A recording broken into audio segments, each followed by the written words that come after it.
On this week's show, the Princess Charlene Foundation Gala Evening.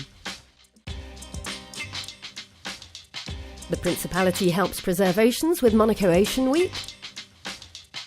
And we discover a comic book about Prince Albert I.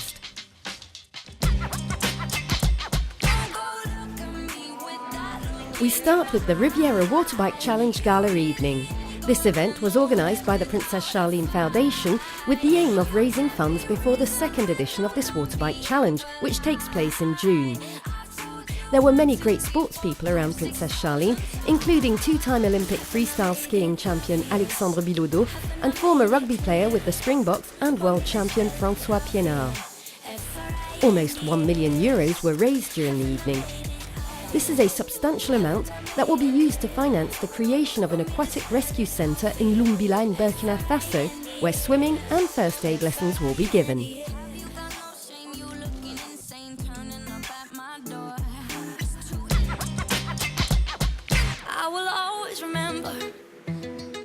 The Principality once again leapt into action to help preserve oceans. Monaco Ocean Week recently took place and brought together many environmental specialists and decision makers. During the event, the problem of sargassum was discussed. This is brown seaweed which is invading the Caribbean coastlines, like here in Martinique. The town of Diamant noticed this phenomenon for the first time in 2011.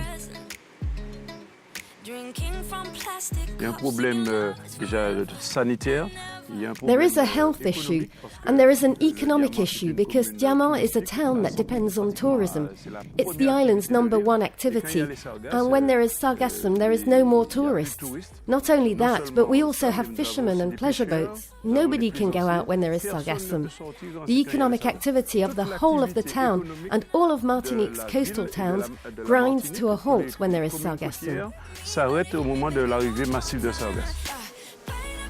A plague for the economy, a nightmare for the locals, and as well as being invasive, sargassum produces hydrogen sulfide, a toxic gas that is harmful to humans and which has an impact on household electrical goods.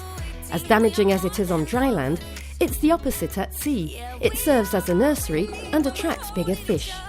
Sargassum has been studied on board the Yersin, the ship used by the Monaco Explorations Programme.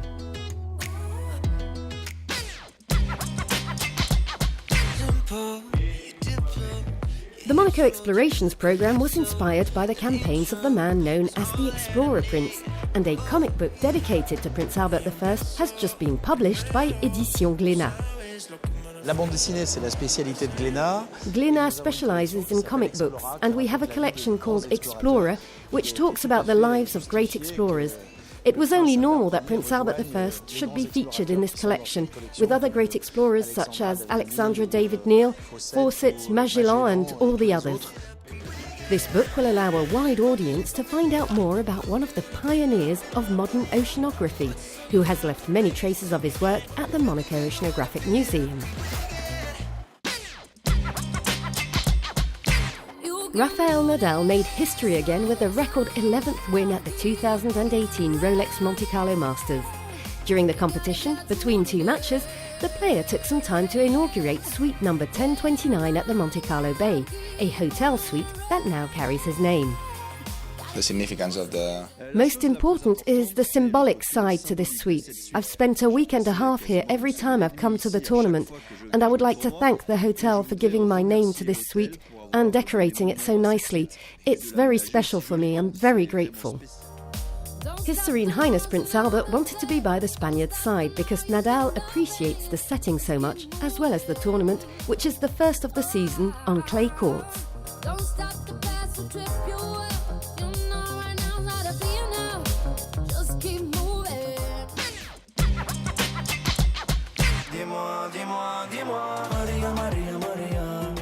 We end with the event exhibition to commemorate the 40th anniversary of the death of Maria Callas.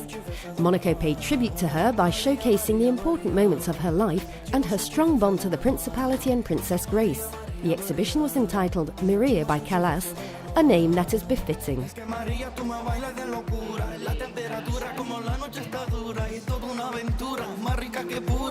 Le fil de l'exposition, c'est le parcours The exhibition retraces her life, starting with her personal life with her family, her husband, and then her love story with Onassis, to her life as a great artist who revolutionized opera, with some of her big roles which are featured here in photos, films, sometimes never seen before, and recordings, as you can listen to Maria Callas speaking and singing with documents once again never seen before. Callas chantait à travers des documents inédits encore. This exhibition unveiled another side of the life of Maria Callas, from her birth to her life in New York and her death in Paris in 1977.